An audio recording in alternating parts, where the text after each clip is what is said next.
Hello everybody, my name is Scott and I get the honor of doing the quarterly mandatory staff in-service training for you today. We're excited to have you here. Today our training is on a topic that we call People Matter. And we're going to be talking about three different topics today. It's going to take about 45 minutes. We're going to talk about the rights of individuals with disabilities. Some of you, or most of you, may have heard these already, but it's good to review them and to think a little more critically about how we can implement those and ensure that they are upheld throughout our daily practice. We'll talk about unusual and major unusual incidents, and then we'll transition into talking about person-centered planning, self-determination, community integration, and self-advocacy. So let's just jump right into it.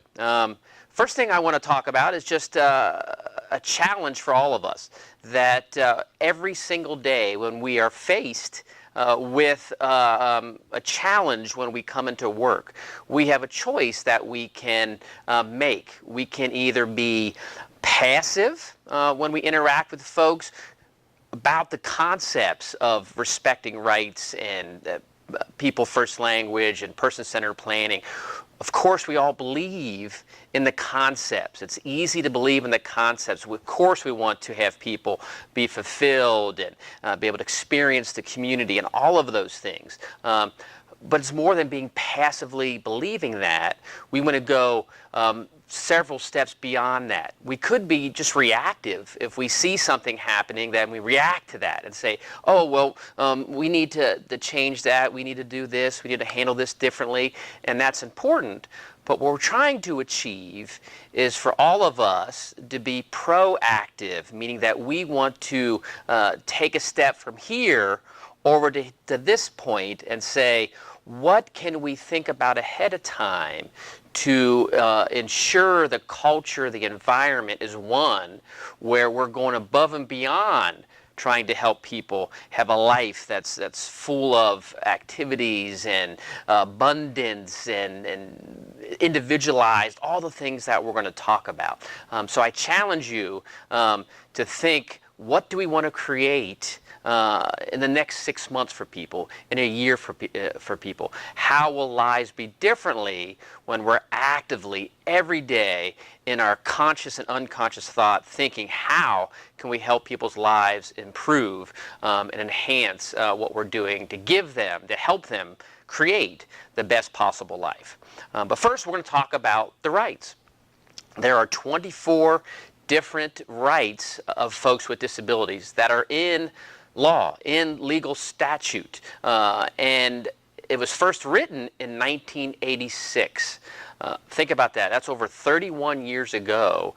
The Bill of Rights for folks with disabilities in Ohio was first formed.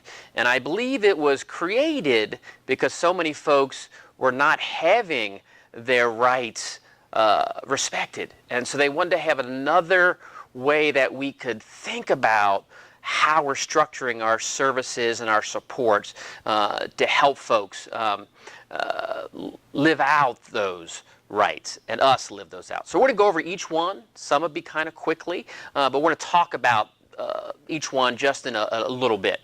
The first one, and these are made into more simplified language than what's in the Ohio statute.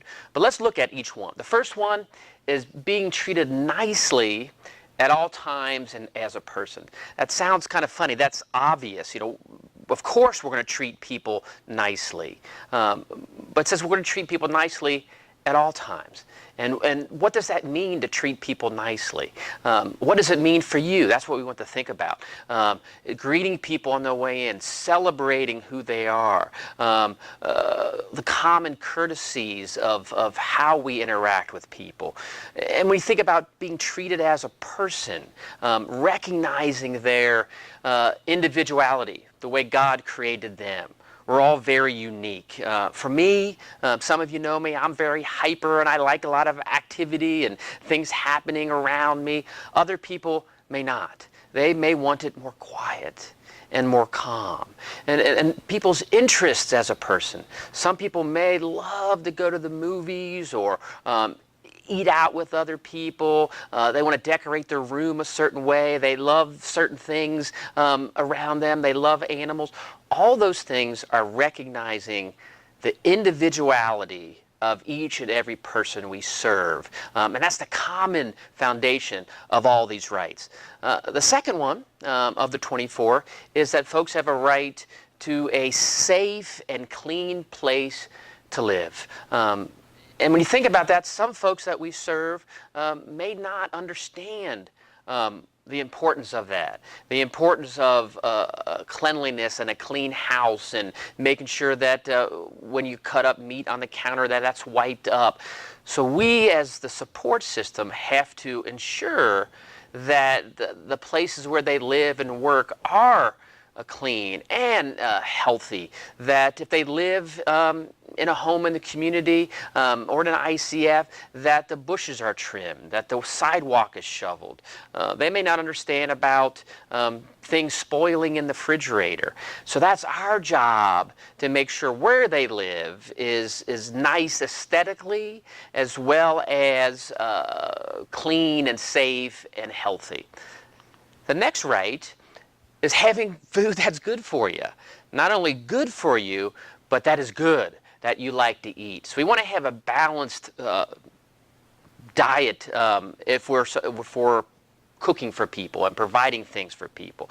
But not only good things to eat, like vegetables and broccoli and peas and choices of the different healthy things, but also those things that you really like. For me, I would like coconut cream pie.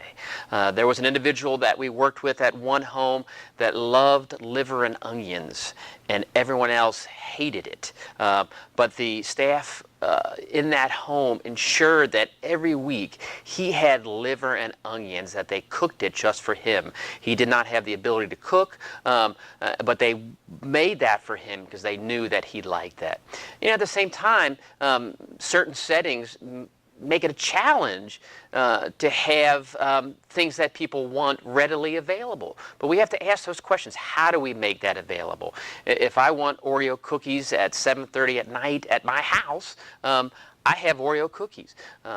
Obviously, we have to keep people healthy and safe, and in a larger setting, perhaps in an ICF or a program where there's lots of people with health needs. Some folks may need a pureed diet or different things. We can't just have food lying around where someone could access that and have a choking problem or some adverse effect on their health. But we also need to make things accessible and available, and that extra scoop of ice cream if they want that after dinner. That's what gives life meaning. Think about it. Dining and food, breaking bread together is part of life. Everything we do in life, socially in gatherings, has to do around food. Super Bowl parties, when folks go to a funeral, there's a wake, and there's always food, there's breaking bread together.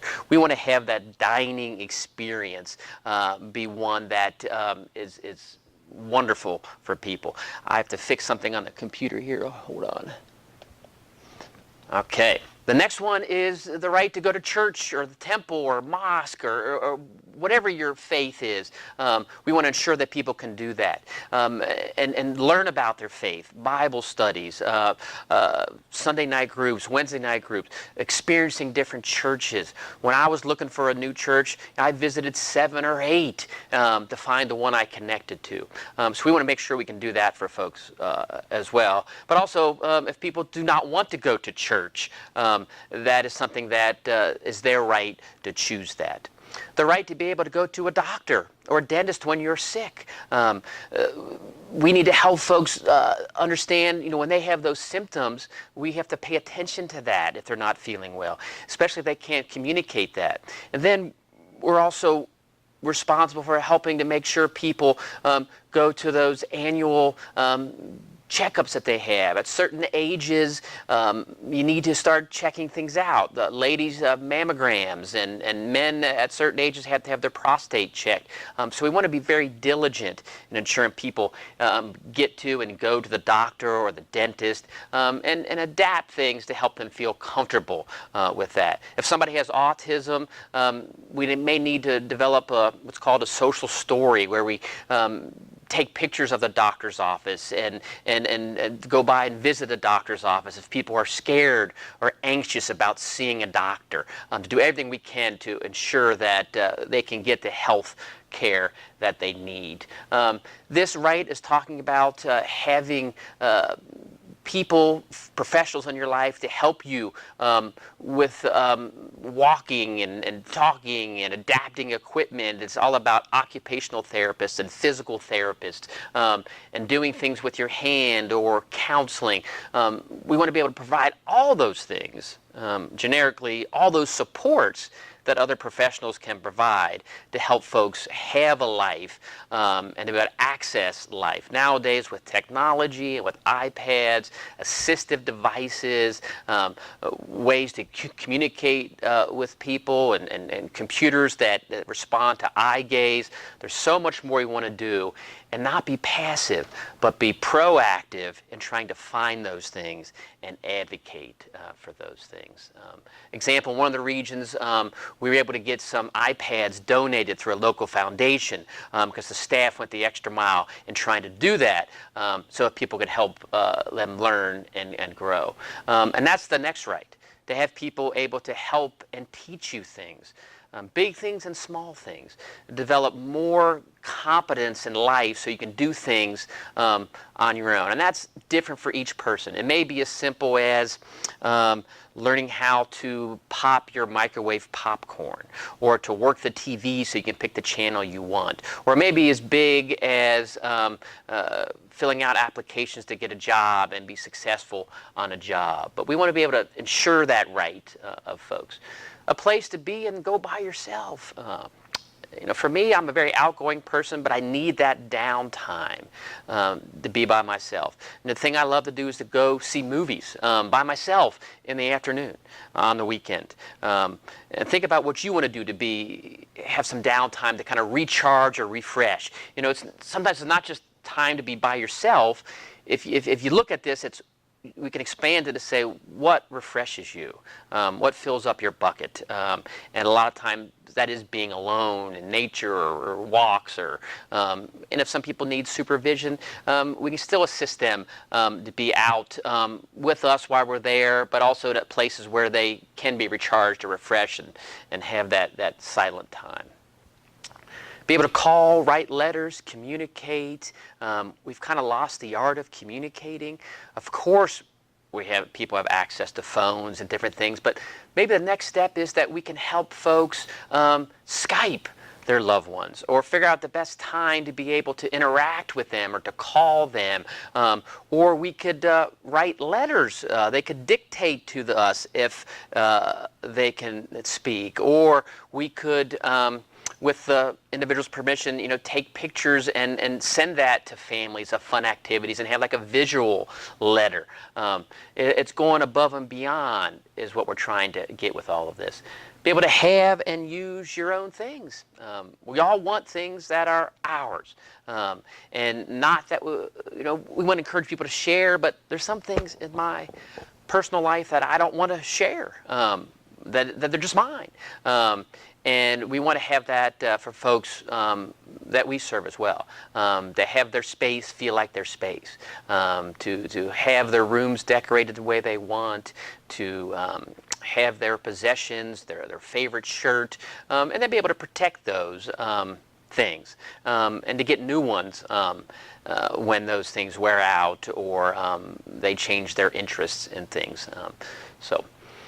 Be able to have men as women as friends, to be able to do all kinds of fun activities in the community, to folks depending on their needs and their abilities. They may want to go out on a date, and we have folks that are married that we serve, and to be able to help people have relationships with all kinds of different folks, and have their life be full of relationships and different interests and different friends in their life. Joint activities, be the best person that they can be to grow, whether that be doing an activity at the YMCA, joining a group. I was at McDonald's this morning picking up a bacon, egg, and cheese biscuit, and there was a group of older gentlemen. I imagine they were retired, and they were just hanging out and talking, and that's important to do, to join things formally and informally. Be able to work and make money with that ability, whether it's a full-time job, a part-time job. We want to ensure that and look for those things with people who have that interest and have that ability. Be treated like everyone else. It's kind of a very generic term, almost a bumper sticker, but be treated like everybody. Be treated, if you're an adult, like an adult. To be spoken to like an adult. To be treated with kindness and respect. All those things is what we want to accomplish. Obviously, not to be hit, yelled at, cursed at, called names that hurt you, all those things. We're going to get into kind of some of those MUIs in a little bit that relate to that, but that's all right. We want to ensure, we want to teach people how to speak up for themselves and to recognize when someone may be mean to them, or that it's not okay for someone to call you names or to ridicule you. Be able to learn new things and activities and communities. We've had folks join local Lions clubs and Kiwanis clubs and take certain classes. Folks that you wouldn't think would be able to do that joined those groups and had staff support and changed their lives. Be able to tell people what you want. To be able to communicate that. And if you can't communicate that as the person with disability, folks around you, your family, your direct support staff that works most closely with you, to be able to identify those things and speak up to you and making decisions about your life. If you want to go on an activity where you go to the local pizza place, I love going to Casano's on Friday nights with my daughters. And so if you work with somebody with a disability, you may know that about them, and it can help advocate for them. Be able to use your money and pay for things, whether that's having 50 cents to use to buy a pop or saving to buy a big screen TV. We want to help people to be able to do that.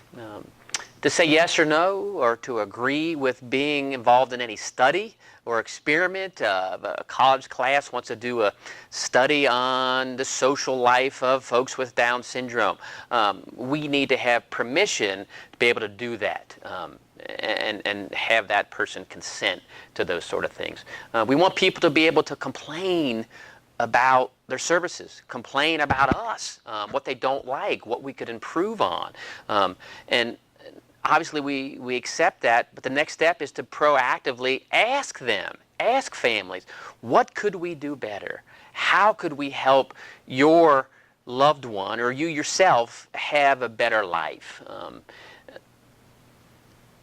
This one talks about not being given medicine. We call that a chemical restraint or a physical restraint if it's not necessary to keep somebody healthy and safe. And we do acknowledge there are times where we need to intervene so people do not hurt themselves or other people, and that would be in somebody's individual service plan and examined closely, and the person gives consent to all of those things.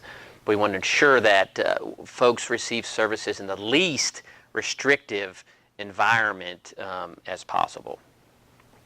We want folks to vote, learn about the community, learn about laws. Of course, we all would agree people have a right to vote, but perhaps during voting season we invite representatives from different parties out to the group home or the day program, and talk and share what each party stands for and what the candidate stands for folks that have the ability to understand that, and voting for whoever they want to vote, but doing what we can to help them learn about what they are voting for. To say yes or no to being part of an experiment or study similar to the other one. So those are the rights, the 24 rights. Now we're going to transition into talking about unusual and major unusual incidents. Again, if you've been in the field, you've heard this before, but we want to kind of look at this as a reminder and to help us all really pay close attention to and to look about the reason why we do this. So first thing, unusual incidents. Unusual incidents, kind of how it sounds, means a situation with a person that is out of the norm, out of the ordinary. This says that's not consistent with routine operations or procedures. That's kind of a different from the usual plan of care or service, but it's not a major unusual incident. It doesn't mean it's not serious, but the difference is a major unusual incident. There's very specific categories that were required to report to the local county board of DD. Both we need to pay close attention to.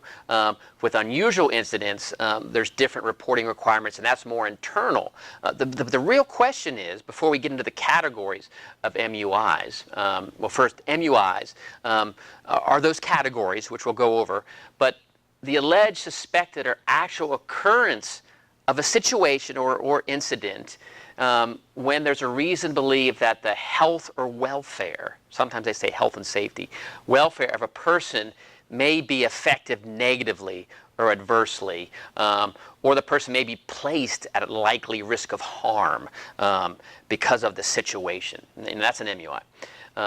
But let's talk about why and kind of what. But first, the what. What do we do when we have an incident, either unusual or major? First thing we obviously do is take immediate actions to make sure people are healthy and safe. If we need to call 911, or if somebody falls down and hits their head, apply the first aid we learned and putting pressure on the wound to stop the bleeding, or whatever it is, we take immediate actions. But after that, there's a process we go through. You've probably all seen the incident report. I'm not going to show it to you. But we want to, and we call these, I call them the 3 R's. You want to report it to your supervisor.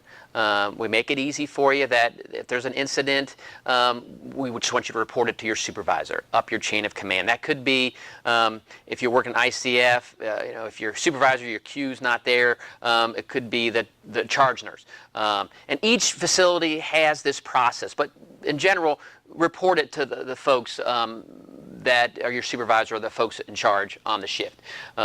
We want to record it or write it down on the incident form. We want to put the details down, just the facts. This is what happened, the time and the situation, describe in observable terms what occurred or what the situation was.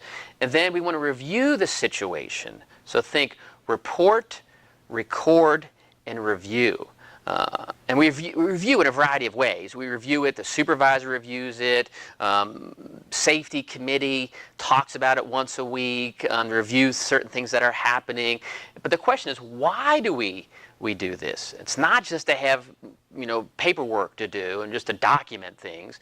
Obviously, you want to document things, but the reason we do this is because we want to use that information to be able to provide the best possible supports for folks with disabilities.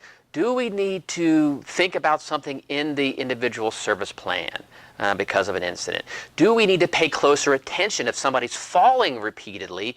Maybe they were having many strokes and it's causing their balance to be off. And we wouldn't notice it if we didn't look back and say, oh yeah, in the last 3 months they fell 4 times, which is unusual for them. So we want to use this information to help us make decisions, to help people be healthy and safe, not to limit people, but to be healthy and safe while they can live a very full and happy life. And so all this stuff is to help us keep people healthy and safe, to live life, to understand the dignity of the risk, to put things in place if needed, to change things, and then, if possible, to prevent things from happening. Like right now, you can't see, but there's a big cord right here. If someone keeps falling over this cord, they may not be able to communicate that, the need for that. So if we notice that's happening, or they're falling by the juice machine in one of the homes or facilities, it might be because it's leaking or it's wet. So that's why we want to do that. But I'm going to go now quickly through some categories of MUIs. And again, these are spelled out in rule. There's a 24-page statute rule that has these listed. And there's certain requirements of us having to report them to the county board. That's why they're in specific categories. I'm going to review them quickly so we can have that in the forefronts of our mind. The first one is abuse.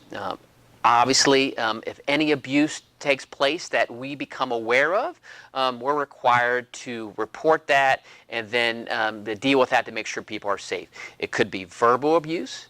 That is any words, it could be not even words, it could be gestures, it could be texts or Facebook posts, anything of that nature that is used to degrade somebody, threaten somebody, coerce somebody, humiliate somebody. That is considered verbal abuse. And so we need to be able to pay attention. Somebody calls somebody stupid. Could be a family member, or and you got to kind of talk about intent, but obviously we would never call anybody stupid or anything of that nature, because that is degrading. So we need to really pay close attention to that and ensure from our end that we're always speaking to folks with the utmost respect, but to pay attention to how other people in their lives are communicating to them as well. Physical abuse. Physical abuse is any kind of obvious hitting, smacking, pushing, throwing an object, something that is intent to cause harm to somebody. And this could be if I'm angry at somebody and I pick up a chair and throw it at them, even if I miss the person, the intent was to harm them. We are mandated reporters if anybody physically abuses somebody, that we must report that. Then obviously sexual abuse. Any abuse of somebody sexually touching commonly understood sexual parts for sexual gratification would be sexual abuse. So abuse is one, a big one. Neglect. Neglect is when somebody or a provider has the responsibility to provide certain things and they're not provided. It could be providing treatment, taking people to the doctor, providing goods or services, providing food. It could be providing supervision. If somebody has supervision where they need to be within sight range of a staff member and that's not provided, that could be considered neglect. It's just to ensure people's health and welfare. The next one is prohibited sexual relationships. It's different than sexual abuse. This is when an employee engages in consensual sexual conduct with an individual with a disability receiving services. And so it's not against somebody's will, but it is still not appropriate. Similar to, obviously, a counselor and the person he's counseling, or a doctor and his patient. That is a MUI and cannot happen. Exploitation is the unlawful or improper act of using a person with disability for personal gain. And this one can be kind of tricky. It could be... my daughter is selling Girl Scout cookies, so I go to the group home and have people with disabilities buy the cookies. that would not be allowed. It seems innocent, but the person could be, since I'm providing services, feel obligated to buy them because I'm their service provider. And so we got to be real careful with that. It could be things of having a person sell things for you and you keep the money, type of things, or having that person sell the Girl Scout cookies so you benefit from them because people will buy them because they feel sorry for that person. It's exploiting somebody for you to personally gain. If you took someone to shopping at Kroger's and they're paying their groceries and you use your Kroger credit card to get gas points, that would be exploitation and cannot happen. Misappropriation is depriving or taking the real, the property or funds from somebody. It's more commonly known as theft of a person's item. I heard one of our colleagues, Jerry, tell a story where a person's TV is not working, or the brother of somebody said the TV's not working, and they said, well, I'm going to just take this home and do it. And so the TV was fine, but the person took the TV from the person with a disability. Peer-to-peer acts, that is, they call that out separately. That's a person with a disability doing something to another person with disability that may cause harm. Physical abuse, it's targeting somebody. You know, minor little things are an unusual incident, but if somebody is really seeking somebody out and hitting that person, that would be a peer-to-peer MUI. Verbal abuse, sexual, obviously, without consent, exploitation, and theft. And there's some guidelines in there. If somebody takes somebody's pop out of the refrigerator, that would be a UI. But really, if someone takes a value, I think the clarification is $20 or more, then that needs to be an MUI. We're going to report it regardless of somebody stealing from somebody, no matter how minor it is. They took their shirt or their pop, and supervisors will be able to help you and forward it on if it's a UI or MUI. But there's certain things we need to be aware of with that. A rights code violation, all the rights we talked about, if any of those rights are violated, that creates a likely risk of harm, that would be an MUI. And that's up to some interpretation, but we just want to make sure all those rights are respected. Failure to report, us as social workers, occupational therapists, direct support professionals, whatever our position is in the organization, we're an employee, we're a mandated reporter. And so if we become aware of anyone disclosing that they were abused, neglected, people stole stuff from them, or they were exploited, we need to report that to our supervisors and the county boards to ensure that the person is healthy and safe. Few other ones here. Death, no matter what the cause, is always an MUI, whether it's accidental or suspicious. The person's 110 and die in their sleep. That's always an MUI. Unapproved behavior support, that is if there's a behavioral intervention that has not been prior approved by the team, the support committee or the human rights committee. For example, if somebody does not have in their plan that we can do some physical restraints or help guide somebody if they're going somewhere into danger. Example, somebody's running into the street and we're there and there's nothing in their plan that says that we can grab a hold of them. We're still going to grab a hold of them to protect them. We have to tackle them. We don't want them to run to the street and die. But still, if that does happen, we need to report that and say, hey, we need to get a plan in place to protect this person, because if I want to stop them, they would have ran into traffic and would have been killed. So that's one we want to pay close attention to. Any unscheduled hospitalization. If someone goes to the hospital and they're admitted and we're not expecting that, then that's something we have to report as well. Law enforcement, if somebody is with a disability is charged, incarcerated, or arrested, that would be an MUI. If the police just came to talk to somebody, that would be a UI because they weren't charged, incarcerated, or arrested. Attempted suicide, if someone tries to kill themselves and it results in emergency room treatment, inpatient observation, or hospital admission, it'd be an MUI. If they have suicidal ideation and say they want to die, obviously we still take that very, very seriously, but there's different reporting requirements. We handle that as a UI. Medical emergency, any emergency medical intervention to save somebody's life is considered an MUI, and we need to report that to the local county board. And examples they give are if you do anything to relieve choking, back blows, the Heimlich, even an EpiPen, an IV for dehydration, CPR, all those things will be examples. A missing individual, if somebody ends up missing and we're not, after immediately trying to locate them and we cannot find them and it's immediate measures are taken, person's unknown, and if believed to be a person poses an imminent risk of harm to themselves or others. Somebody goes out, we think somebody went out without any shoes in the wintertime. Even if they have some alone time and don't need to be supervised, if they went out without the proper clothing, with the chance they could freeze or something like that, that would also be a missing person.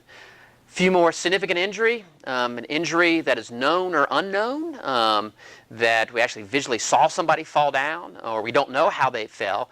If it's significant, we report that. And we don't believe it's abuse or neglect if we don't know what the cause is. But it results in a concussion, broken bone, dislocation, second or third degree burns, something that requires immobilizations, a cast, or 5 or more sutures would be considered MUI. And then they designate it whether it's known or unknown cause. But again, if we don't think that is abuse, that would be significant injury. Okay, those are the categories. We make it easy that we have the same form for UIs or MUIs. But our reporting requirements for MUIs is that if that happens, one happens, we immediately report the MUI to your supervisor. Again, that could be the charge nurse, the supervisor on staff. Every facility or program should have a reporting matrix that we follow to call. But then the provider, that's us, Echoing Hills, is required to inform the county board of the MUI immediately, but within 4 hours.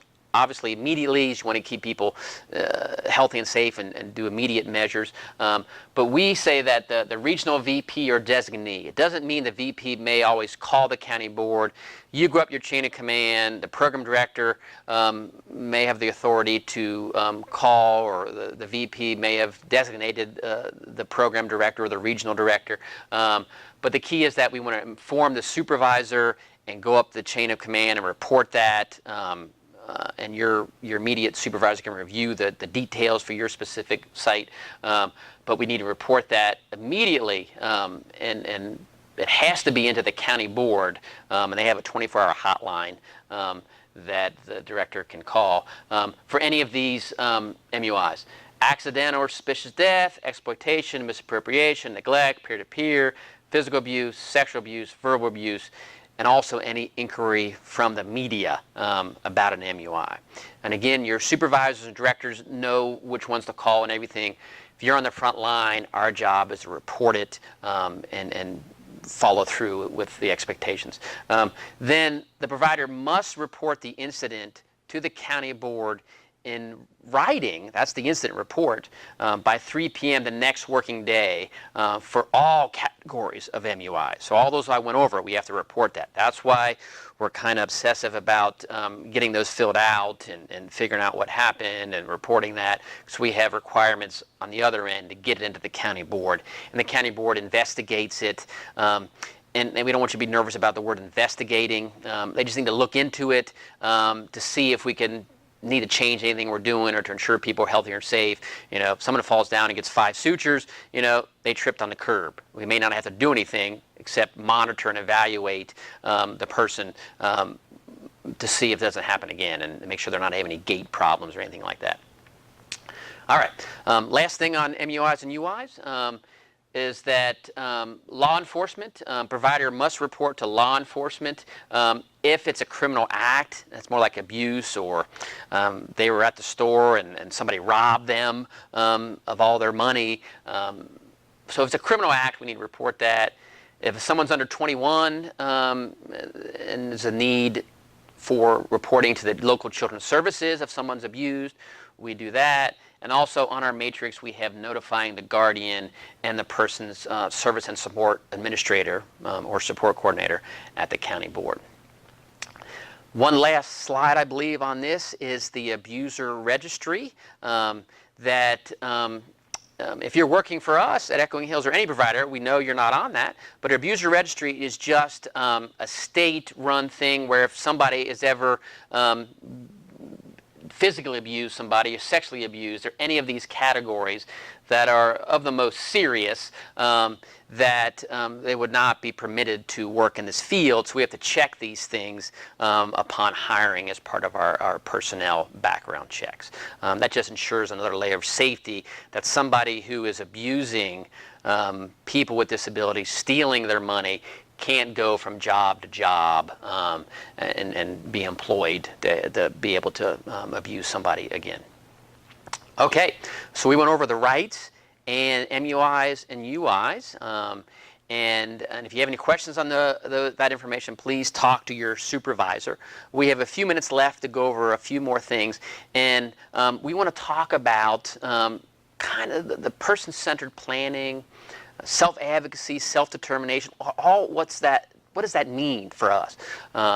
And we just have a few slides to talk about that. And the first one is self-advocacy. I'd like us to think about what is advocacy. And we defined it here. Advocacy is the act of speaking up on behalf or in support of another person.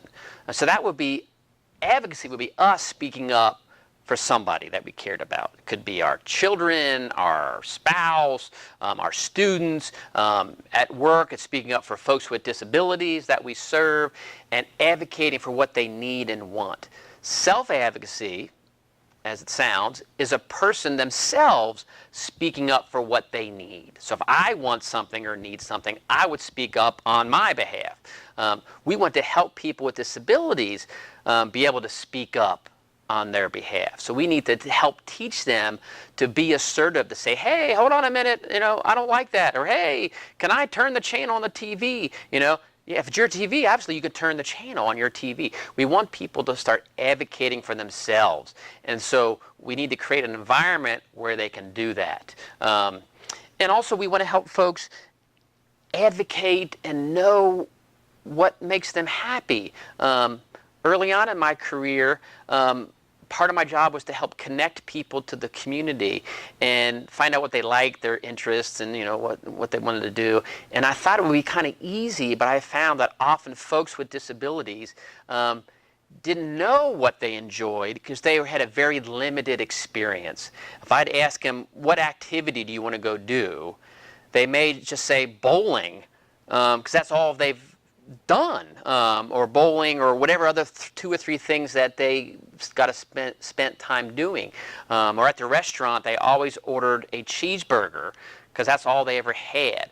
So part of advocacy is helping expand people's experience level, to try new things, try new activities. I've talked to some of our activity coordinators in some of our bigger facilities, and they're doing really neat things. Folks are taking boxing classes. Obviously, we're ensuring health and safety, but they're hitting on a heavy bag, and they're taking craft classes, and they're trying swimming at the YMCA because now the swimming pool has a lift that they get in, or they're trying the local Lions Club that has a weekly meeting. Anything. We need to give them that experience so later on they can choose by experience and not by default because they only know a couple things. So that's what self-advocacy is. Self-determination is a buzzword that we use a lot. And it's kind of how it sounds, that you as yourself determine how your life goes and what you want.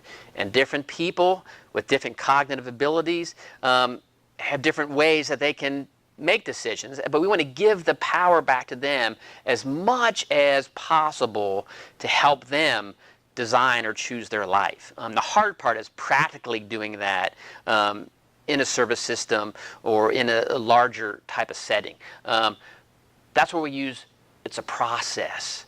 We're always in process, and we're challenging the process in which a person controls or determines their own life.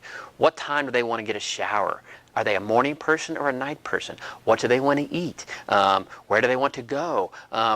What channels do they want to watch? What movies they want to see? Who they want to hang out with? Who they want to sit with? And obviously, in larger settings, we do things a certain way for efficiency purposes, but we have to be asking ourselves the questions. What ways, big, small, little, medium ways, can we start this process by giving people back that choice? And I ask myself oftentimes, and I look, are people really in control of their lives in ways where they can be? And we want to try to be able to do that and assist that person in that process.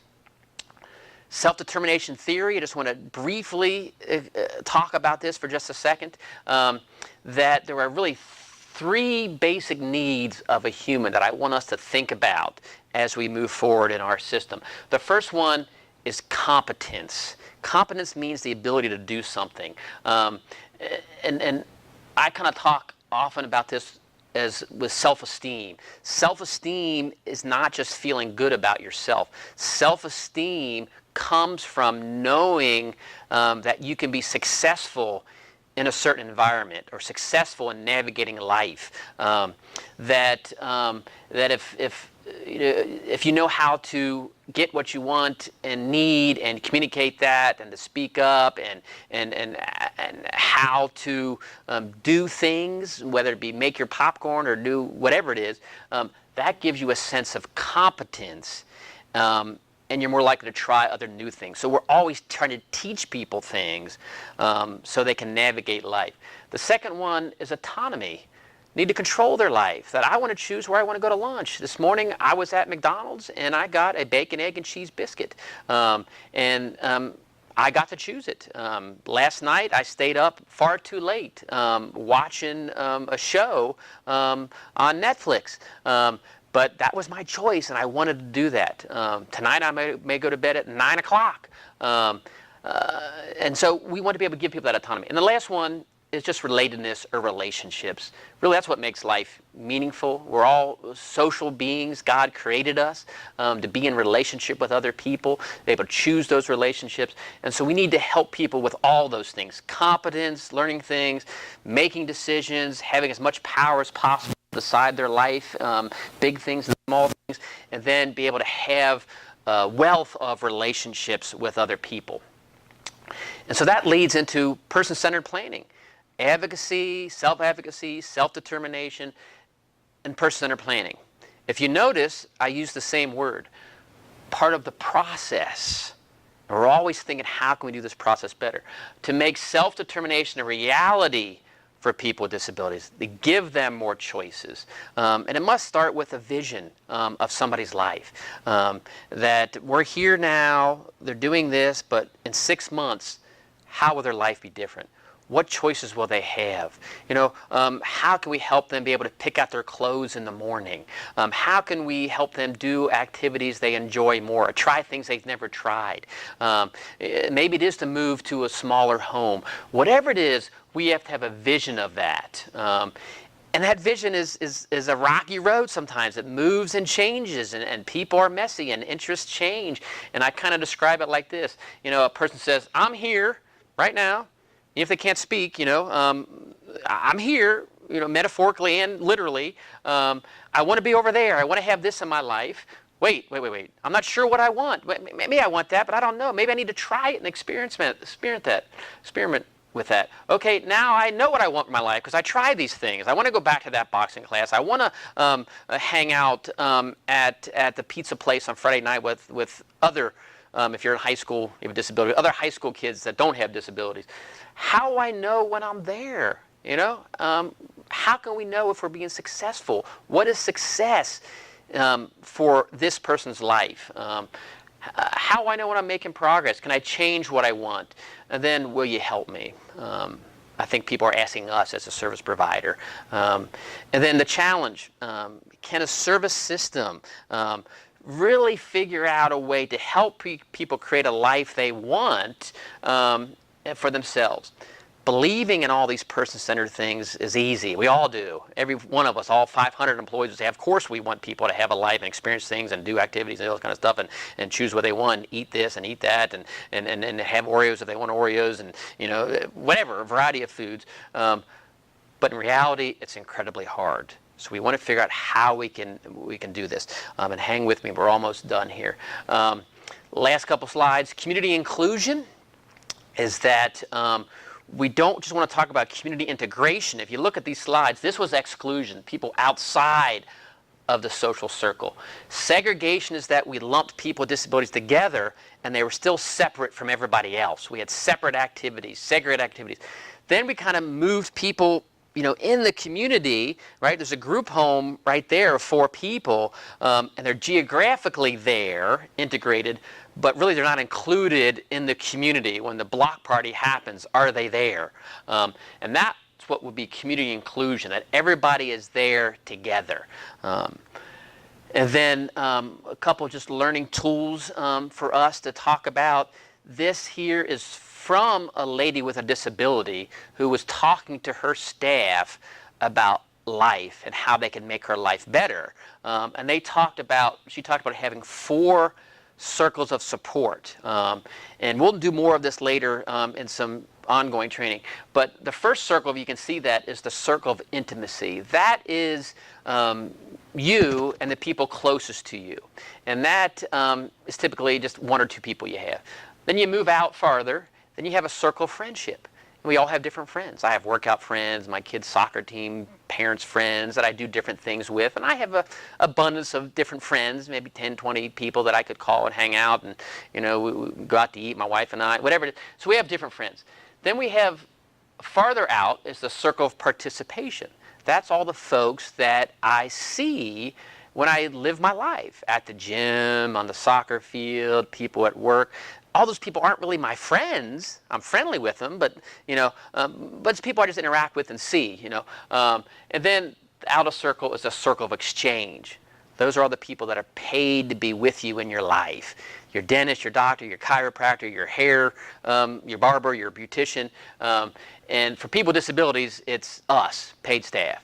And so this circle, when I was getting into person-centered planning and community inclusion, I thought I was going to help people having nobody in their life but paid providers to having deep, intimate friendships and relationships.